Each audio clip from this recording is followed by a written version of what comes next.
राम राम। 18 मई 2025 को एक गूढ़ खगोलीय परिवर्तन हो रहा है। केतु आत्मा के रहस्य, निर्वाण और मोक्ष का प्रतीक सिंह राशि में प्रवेश कर रहा है और कन्या राशि वालों की कुंडली के 12वें भाव में आकर एक रहस्यमयी यात्रा की शुरुआत करेगा। यह सिर्फ एक खगोलीय घटना नहीं, बल्कि आपके जीवन की पहचान, आत्मविश्वास और आध्यात्मिक उद्देश्य को फिर से परिभाषित करने का समय है। क्या यह गोचर आपके अंतर्मन को जागृत करेगा या फिर यह भ्रम, हानि और अकेलेपन का कारण बनेगा? आइए समझते हैं इस गोचर का गूढ़ असर।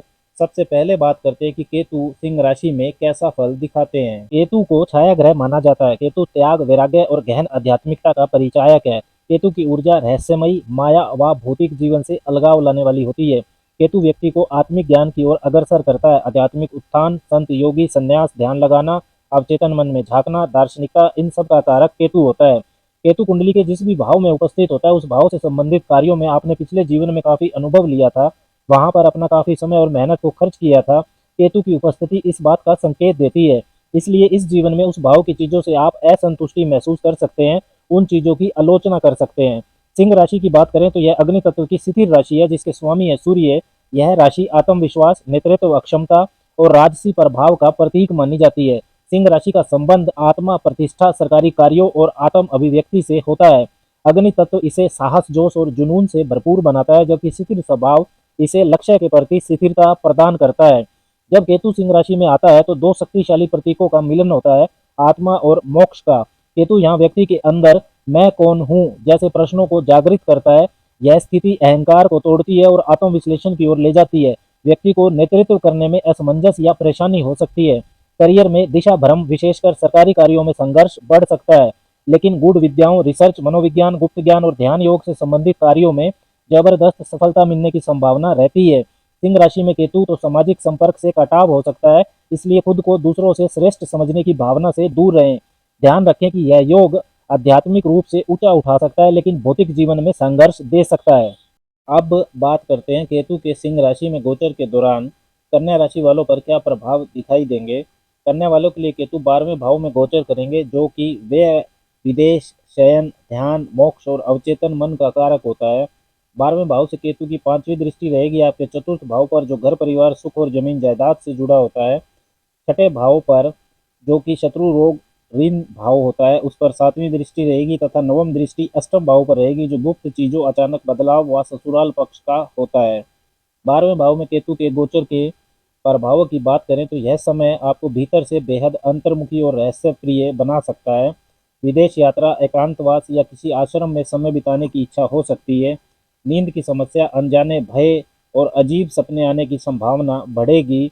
इस दौरान आपको स्वास्थ्य समस्याएं भी परेशान कर सकती हैं। आपके मन में आध्यात्मिक विचारों की बढ़ोतरी हो सकती है और आप ध्यान साधना आदि में अधिक समय लगा सकते हैं। कार्य क्षेत्र को लेकर कुछ उदासीनता महसूस कर सकते हैं। तीर्थ यात्रा करने का भी मौका मिल सकता है। अनावश्यक खर्च या धन की हानि भी हो सकती है। विशेषकर ऑनलाइन या भावनात्मक निर्णयों में सावधानी रखें। अचानक से आपके पास खर्चे आएंगे।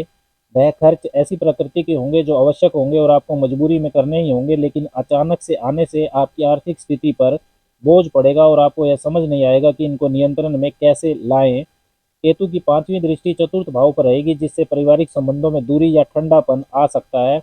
माता से दूरी, संकोच या भावनात्मक दूरी संभव है।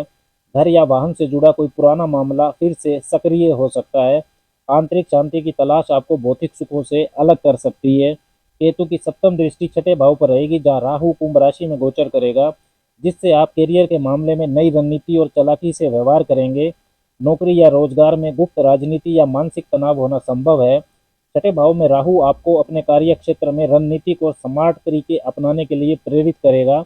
बैक एंड, टेक्निकल, डिजिटल या रिसर्च आधारित कार्यों में विशेष लाभ हो सकता है। यह समय शत्रुओं पर अचानक विजय भी दिला सकता है, लेकिन छिपे हुए विरोधियों से सतर्क रहें।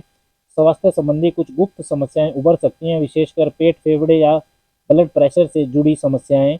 योग और ध्यान करना जरूरी रहेगा। कोर्ट कचहरी के मामलों में उलझनें बढ़ सकती हैं। निर्णय सोच समझ कर लें।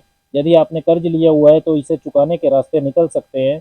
सही निर्णय लेने पर कर्ज मुक्ति संभव है। अगर नया कर्ज लेने में बाधाएं आ रही हैं तो वो भी दूर हो सकती हैं। केतु की नवम दृष्टि अष्टम भाव पर रहेगी, जिससे जीवन में अचानक बदलाव, गूढ़ ज्ञान और मृत्यु के रहस्यों की ओर आकर्षण बढ़ेगा। कुछ कन्या राशि वाले इस दौरान ज्योतिष, तंत्र, मनोविज्ञान या टैरो जैसे विषयों में गहरी रुचि ले सकते हैं। जीवन में कोई पुराना राज सामने आ सकता है या कोई गुप्त सत्य का ज्ञान हो सकता है। कन्या राशि वालों के लिए सावधानियों की बात करें तो नींद की अनियमितता और मानसिक थकावट को नज़रअंदाज ना करें।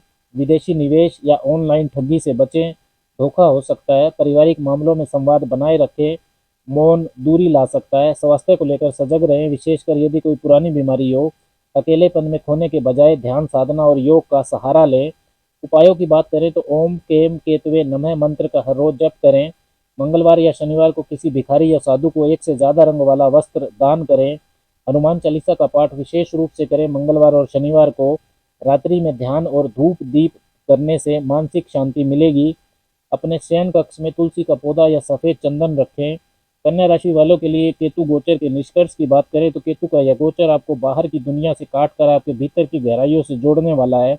यह समय भले ही अकेलापन, भ्रम और मानसिक थकावट से भरा लगे, लेकिन यही वह समय है जब आप अपने जीवन के गुप्त रहस्यों, आत्मा के उद्देश्य और परम सत्य से साक्षात्कार कर सकते हैं।